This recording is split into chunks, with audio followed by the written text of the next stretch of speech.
listening to Inside the Rings, your ultimate podcast destination for everything related to the Olympic movement. Here's your host, my dad, John Hawkins.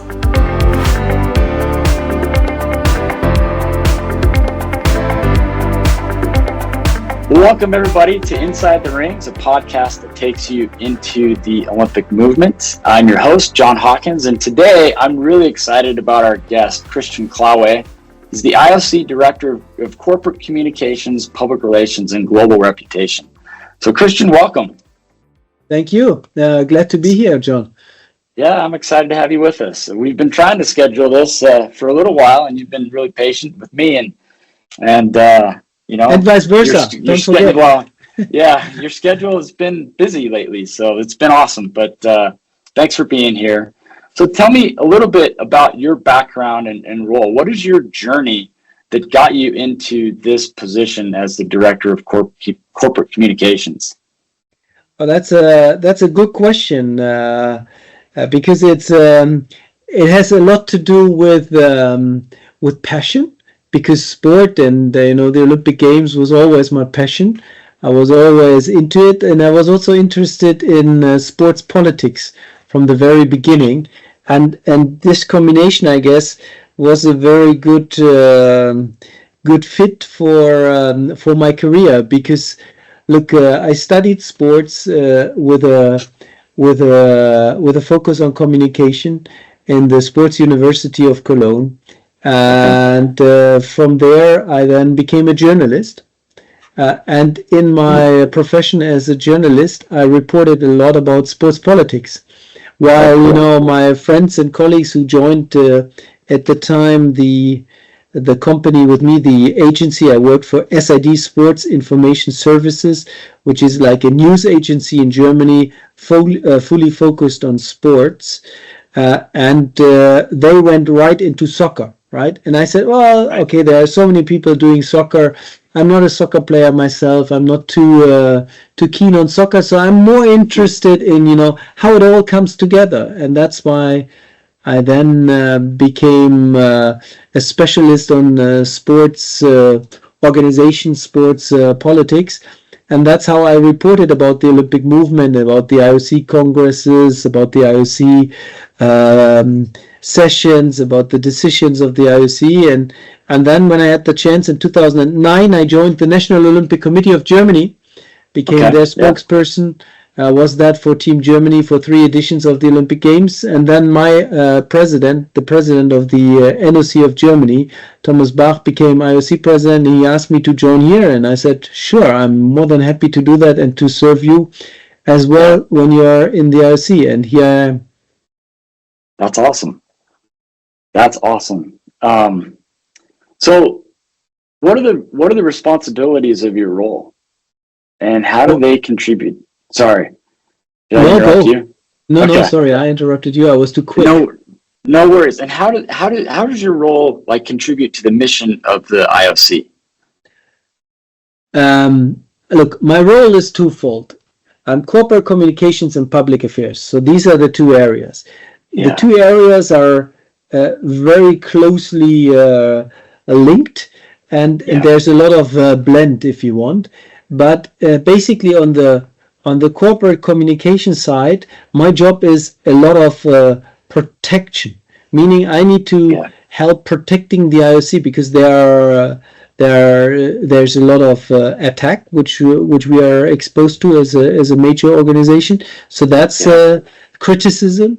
And then I need to find the right arguments based on the good work we are doing, because we are doing the good work, and that's then the proactive part as well, to explain the good work to the audience, to tell them what we do on the corporate side as an organization, as IOC, in order to lead this Olympic movement. And that's done on the comms side. So it's the proactive part, but it's also the defensive part on the corporate comms side.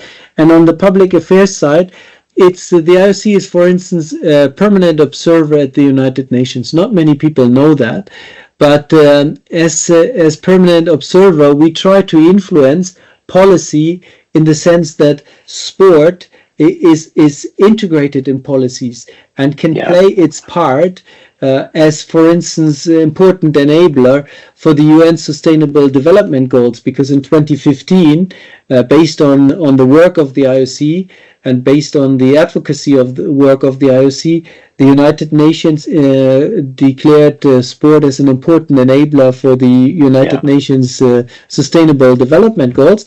And that is something which we now try to nurture, and what we try to live up to, and what we try to use to include sport in other policy aspects of the United Nations, but also globally on regional platforms or local platforms, and help our national Olympic committees to use that argument also on their side.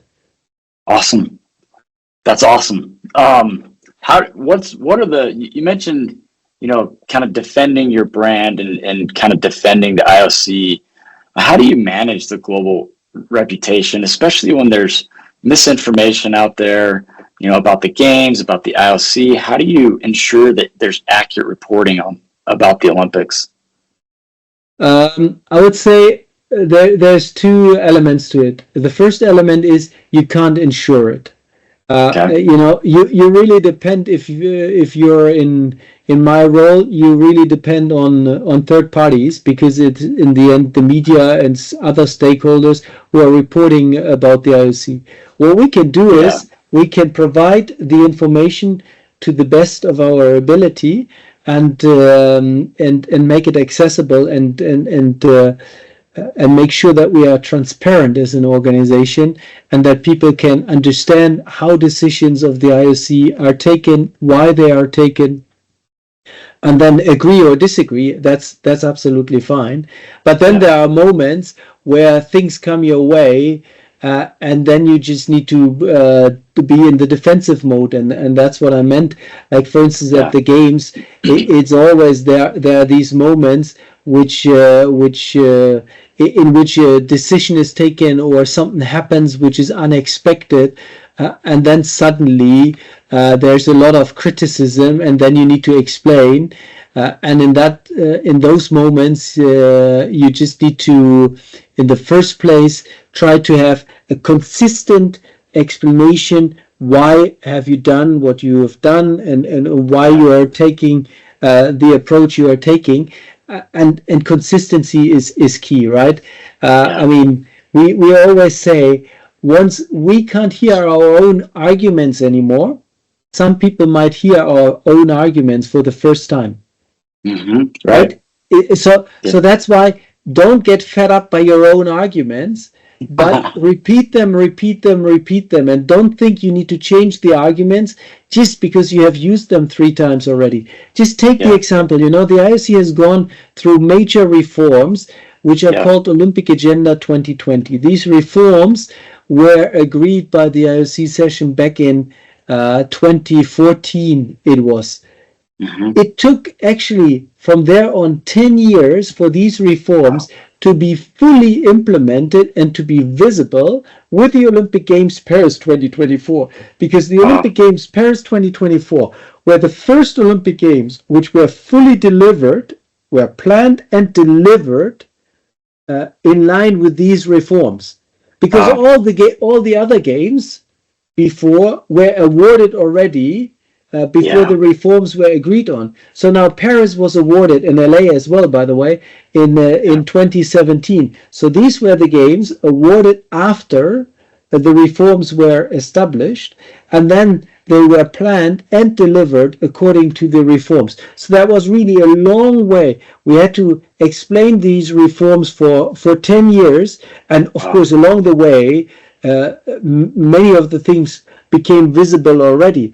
But the full impact only became visible and tangible for many people with Paris 2024, and that's where you need stamina, and where you shouldn't lose your arguments just because your arguments aren't picked up by everyone in the first place. Yeah, that makes sense. And you're right. Consistency there is key, right? Because you mentioned a 10-year timeline for these reforms to be put into place. If you're changing your message all the time, then no one understands that that's what you're actually aiming for, right? So awesome.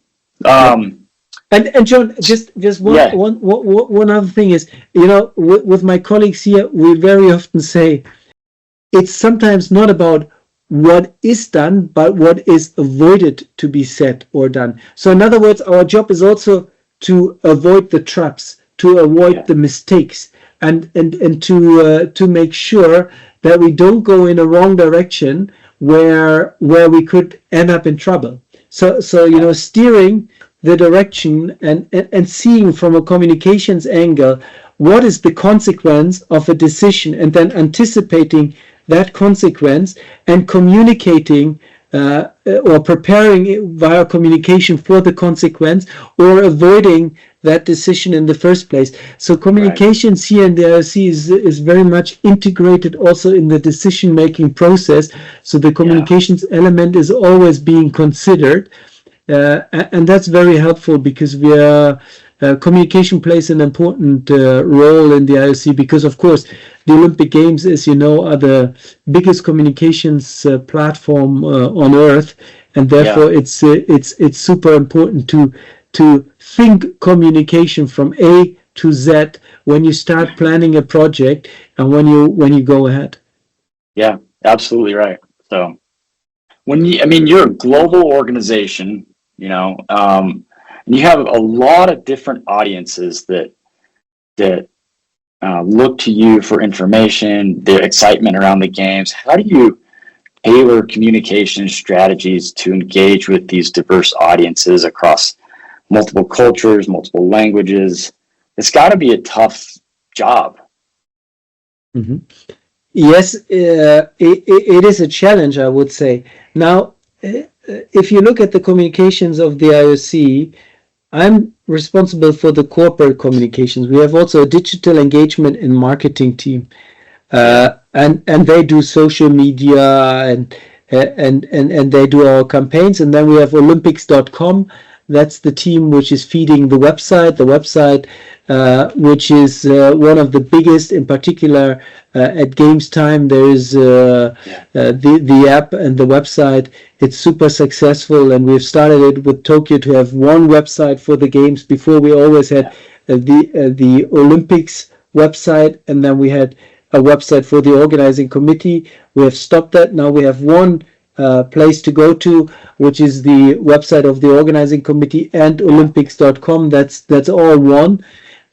And what is important here is they work with many languages. They have more than 10 languages, also on social media, where they really try to make sure that people understand you in the first place, because languages are a huge barrier, right? And they are responsible for, as we call it, P2P communication, meaning the people-to-people communication. We don't call it B2C, but we really call it to people, because and that's 2P. That's an important one for us. We discussed that a couple of years back and said, do we stick to B2C or do we go to B2P? And we decided to go for B2P, and that's an important part, because we see in the first place people out there. So there you have the languages. So that's one part of the answer to you. A second part of the answer is that we have 206 national Olympic committees, if you want. These 206 national Olympic committees are in the different territories of the world, and they are there, if you want, our organizations who work locally on this topic, on the Olympic Games, who will then build the team. They stand for the values. They do all the different programs locally. So that's very helpful to have a local branch, if you want, even though it's not directly connected to us, because the NOCs don't take our orders, to be clear. They're our stakeholders, and we work very closely with them. But in the end, they're independent in their territories, but they make sure that everything the IOC does is translated correctly for their audiences, for their territories, and for their people. That's a second part to your answer. A third part to your answer is you got to find common ground. Yeah. In order to for an international organization like the IOC, which is spanning across the globe, there's no territory missing in representation here in the IOC. You need to define what are your common areas, what are your joint positions, and that's what we are, I think, doing quite well. Because look, the world is getting polarized, more and more polarized. Yeah. The world is sometimes not in a good place these days. There are so many conflicts, and our job is the opposite, meaning uniting the world in peaceful competition. Look at Paris. We had 206 we had athletes from the territories, that's how I need to say it, of 206 national Olympic committees in Paris. That's quite an achievement in times where you have so many conflicts, where you have even conflicts within countries, where you have so many conflicts over religion, over other questions, and we had no major incident at all. Actually, we had no incident in Paris which created any issues, and that's an achievement, and that shows the strength of this movement, and also the strength of the values we all have united behind. Yeah, I love that you focus on that, because for me, that's one of the biggest benefits of the Olympic movement is the peace that it brings to the world. It's the only thing that brings people together that I can think of in kind of a common unity that doesn't begin with like a tragedy, right? And so, being in Paris was awesome to be able to just sit and enjoy sport with people from multiple different nationalities and countries and cultures and cheer, So I love that you bring that up. That's awesome. But that's the challenge, because in order to do that, you need to have a good communication line with all the challenging areas, right? Or on all the challenging areas, and with all the NOCs and with all the people who also need to, in the end, explain at home why they join and are part of this big family of this movement. I mean, if you see, I mean, we are a movement, right? So what does a movement do? I always go by the dictionary. Movement means our job is, and that's also our comms job, to move people, right? It's sport, moving people from A to B, right? That's point number one. That's the simple sport part. But then it's also, moving basically people's positions, meaning convincing people. That's our comms part. Convincing people and making sure they understand and they move towards, our common ground, our common area. So that's the second part of the movement. But then movement is also a group of people who have something in common, who follow a dream, who follow a joint goal, and that's the third part of the meaning of movement. So when you hear Olympic movement, we have these three things: the actual movement, sport, then moving people's positions, meaning convincing people to be part of this, and then the movement as such, as a group of people with a joint interest and a common ground. Yeah, absolutely. Great. I love that. Let's talk a little bit about the movement for a second and the future goals. How does the IOC plan to keep the games relevant to younger generations? And then, and leading up to the next games, what are the priorities that the IOC has? Next games in Milan Cortina, and then of course LA. What are those priorities for the movement? Let's start with the relevance to young people. Okay. I think Paris has shown that the games are as powerful as ever, and probably even more powerful than ever, because in these times, to achieve what we have achieved in Paris, comes with an extra effort which was needed to get there, and that we achieved it despite all the challenges we had to overcome. It shows you the power of the movement.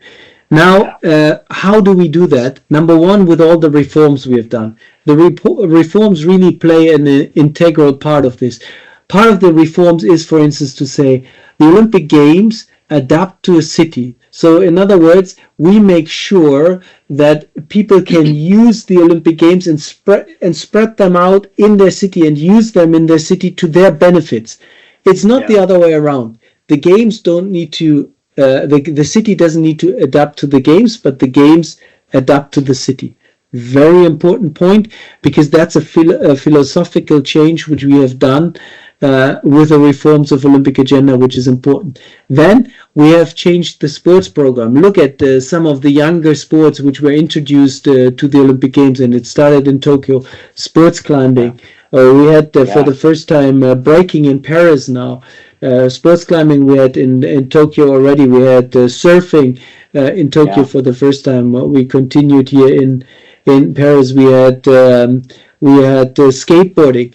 And some other ones are coming, and we give the host of an organizing of the Olympic Games, meaning the organizing committee, we give them the opportunity to choose a few sports for one edition, meaning for their own edition of the games, which is relevant, or which are relevant if they choose a few sports, to their local markets. So also there to create relevance. So LA has, for instance, chosen cricket, squash, lacrosse, flag football, and now I'm missing one or two. But anyway, I can look that up for later. I think they're bringing baseball and softball back too, right? Yeah, right. Yeah, and cricket, not to forget. Oh yeah. So we have them all. Now we have them all. So that's an important element to get that local flavor right into the games through the sports program. The IOC has changed the sports program on the front end, also to make sure that the sports are more gender equal. We had for the first time in Paris, we had equality on the field of play, meaning we had the same number of athletes, quota places, meaning qualification places for female and male athletes. That was the first. So and that's a huge thing to achieve, right? And that required a lot of work. Gradually we got there. We introduced, for instance, also for Tokyo already, that the teams can have two flag bearers. It's simple, right? To have a male and a female flag bearer. But now you can have it, and almost all the teams have it. We also have the chance that every team has the opportunity to have at least one male and one female athlete competing at the games. So to make sure it's not just male in one team or not just females, and that all this helps to send this message and to get that across to the world. But this is, if you want, the relevance, but also the young part. And then of course, if you look at where in Paris the games were more urban than ever, because there were so many, and you have been there, right? Look at the Trocadero, where you had all these champions being celebrated, where people could come and could celebrate. They didn't need to have a ticket, right? They could come in and could celebrate in the Champions Park. Then we had the Place de la Concorde, where you had an urban cluster where in the middle of the city, where usually the traffic is running wild, right?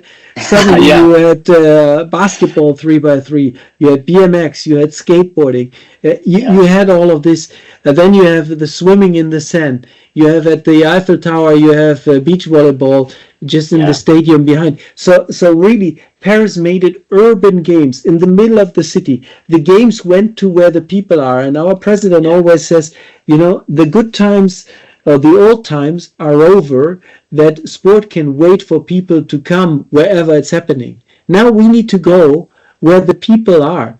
And that's it. We try to bring sport to the people, and this is part of the concept, and that keeps the games relevant as well. That's part of the strategy here.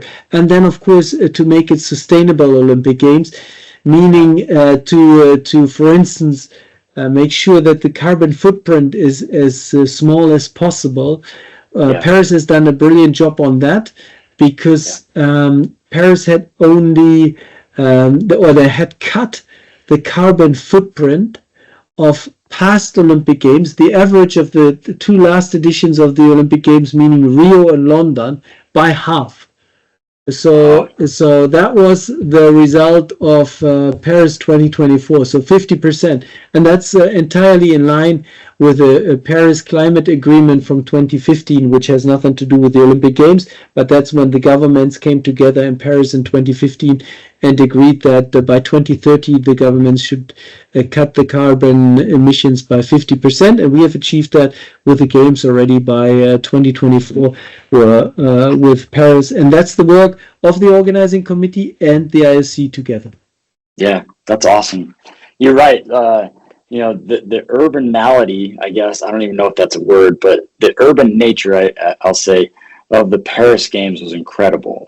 We were there, my wife and I were there for about a week, and besides going to Versailles for a couple of hours, we never stepped foot outside Paris. And and we got to every venue that we were going to inside the city. So it was amazing. And it was a great showcase of Paris. So I love that, the each city gets to, or each host gets to kind of showcase themselves and bring sport to the people. So that's awesome. But that's also, but John, that's there's an element. What you say is entirely correct. But then there were some sports which did not happen in Paris, like take surfing, for instance. The surfing mecca is in Tahiti. So the French decided to do surfing in Tahiti, and which is the best wave, the surfers say. I mean, I have no clue. I've never been on a surfboard, but I entirely believe it. And the images coming out of Tahiti were just amazing and were stunning. Right, we all remember this image of this one surfer who stood in the air coming off the wave, but also then they decided, for instance, the preliminaries in basketball were in Lille in a 27,000 people arena, and the arena was packed every single day, which was outside Paris, but it worked well. So we always say you should not build just for the Olympic Games. Use what you have, then use temporary venues, and that's what they have done with the beach volleyball and on the Place de la Concorde and some others. Yeah. But then also use venues which you might have around your host city, because building just for the games wouldn't be sustainable.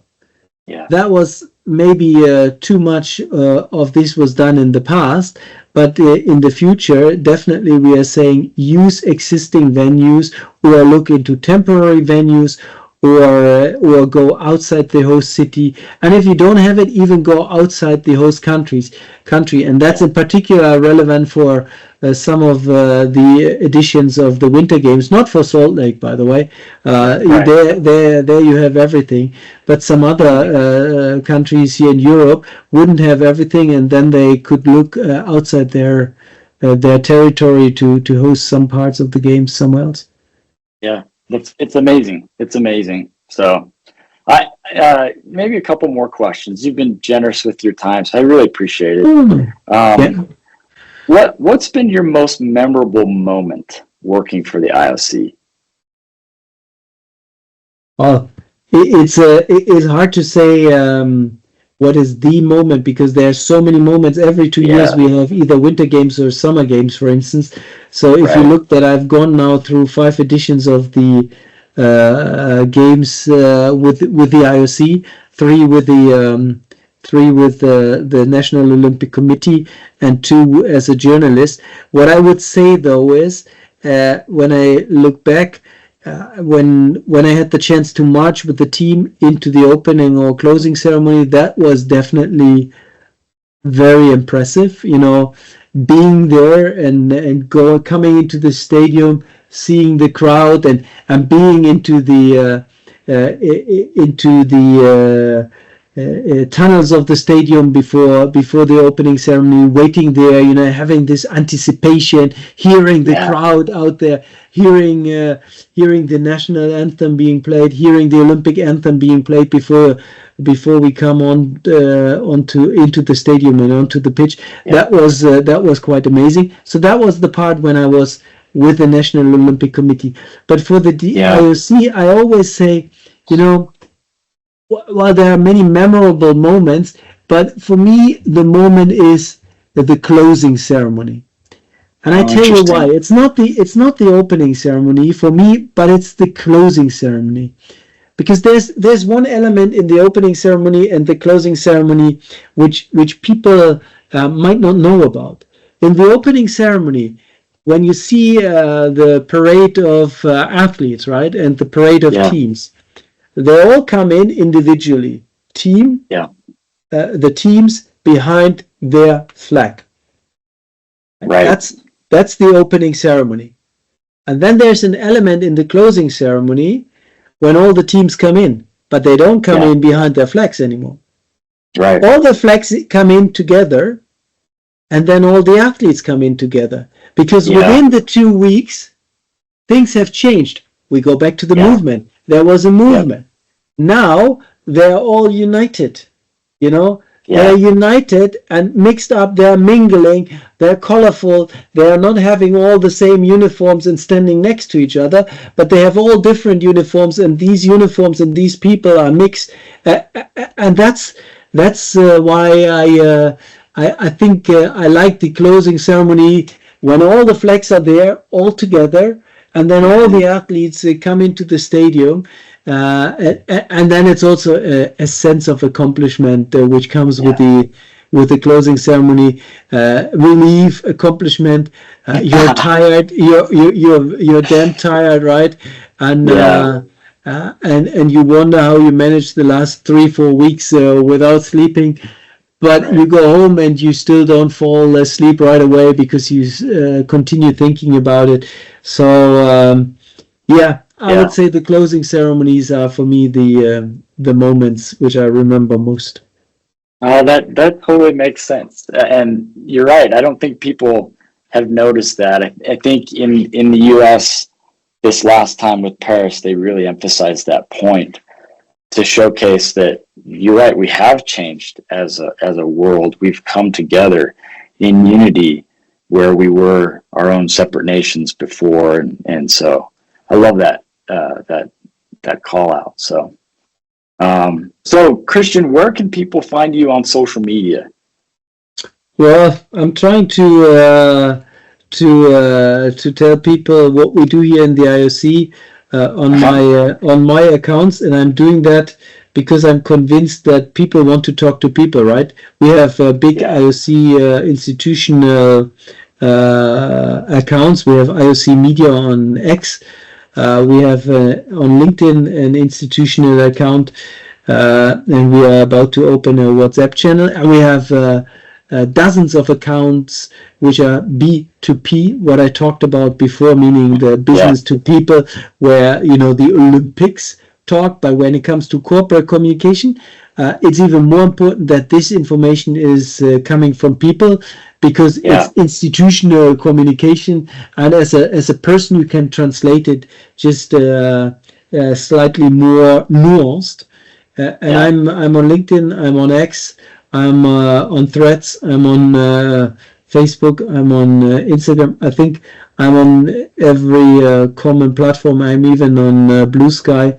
Wow. So I'm trying to to translate what we do here. But I mean, in the end, again, it's like everybody does a little piece, and that's how you spread the word, right? And we come back to what we have said about the National Olympic Committees, who help us very much spreading the word about the Olympic movement and our work here in their territories, the international federations, the athletes as well.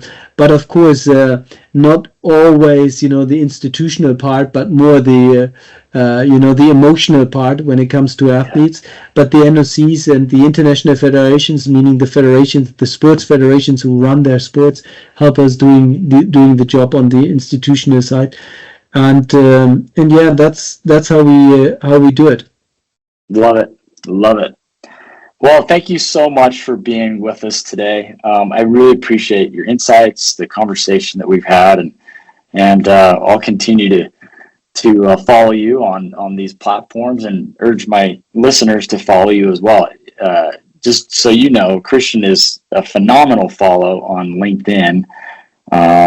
Gives great insights there, and it's amazing to see what you and your team are doing with the Olympic movement. So thank you and congratulations. Yeah.